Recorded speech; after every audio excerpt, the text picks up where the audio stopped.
This is a chroot build of GCC. I think it's in like stage 2. Now GCC doesn't really build parallelized greatly like other packages, so this one's taken quite a while. But just showing you this for a general process latency comparison. Now this is running a chroot build to update a stage 4 tarball on a 20-core dual CPU, 3 gigahertz xeon server. And, checking. So, does a lot of this checking stuff. But when it gets to the compiling, like, look at that. Like, it just instantly, like, boom, boom, boom. Like, very latency responsive.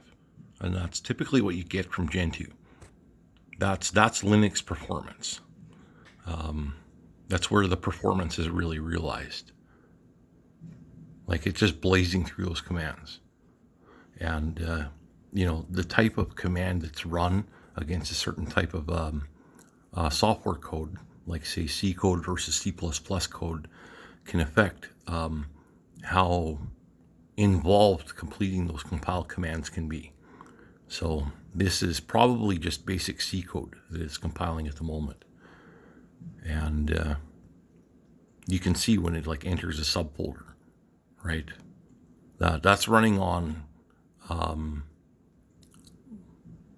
SSD disks. So this isn't compiled in tempfs for GCC because GCC doesn't agree with that. But when it builds the package in system RAM using tempfs, it's actually quite speedy.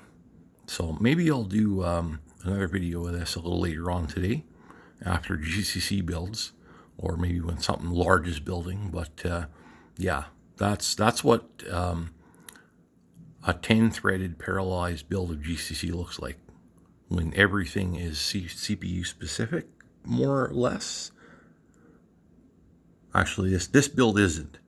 It's AMD 64 generic, so like just O2 pipe cflags, right? You can see like here, like no tempfs. So that directory is directly on the SSD disks instead of var temp portage, which would be the system RAM tempfs directory. Here we go. So GCC, that completed. That was the final stage of the GCC build.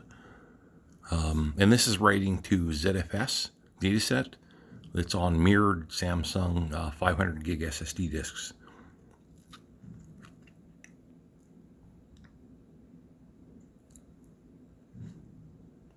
So it's quite snappy even for SSDs.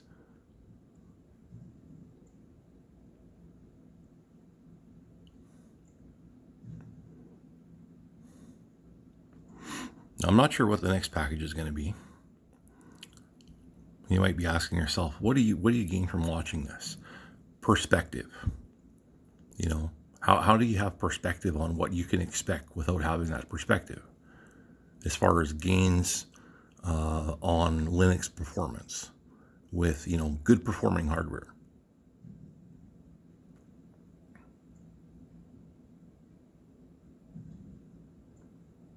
So that's a 3.8 gigabyte build. That's done.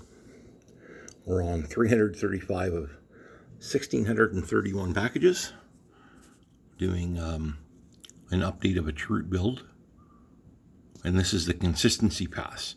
So after I finish all of the installs and updates, I go back and I recompile everything against itself to ensure that everything that's builds against what has been installed after it was last built and updated.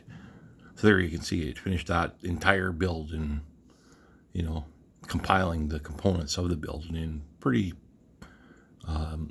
speedy amount of time. It's the other stuff that generally takes long, like running the install scripts and the checks, like boom, boom, boom, there, make, done. And those compile commands take longer on other distros or with new Gentoo installs that haven't been optimized a certain way. I typically build all of my installs with full threading support. I never use multilib, or pardon me, I always use multilib, never use no multilib. And Perl itself is compiled with iThreads and the whole stack. So here's syslibsdb. So it's a pretty decent package for building. You know, and there's no way you can really speed up those auto config checks or CMake. It goes through, runs it all, has to be run consistently. So that stuff will take as long as it takes regardless. This CC won't help with this stage of a compile build. Once it gets past all of this stuff, and it just starts building software, running those commands, you get the performance results. Cheers.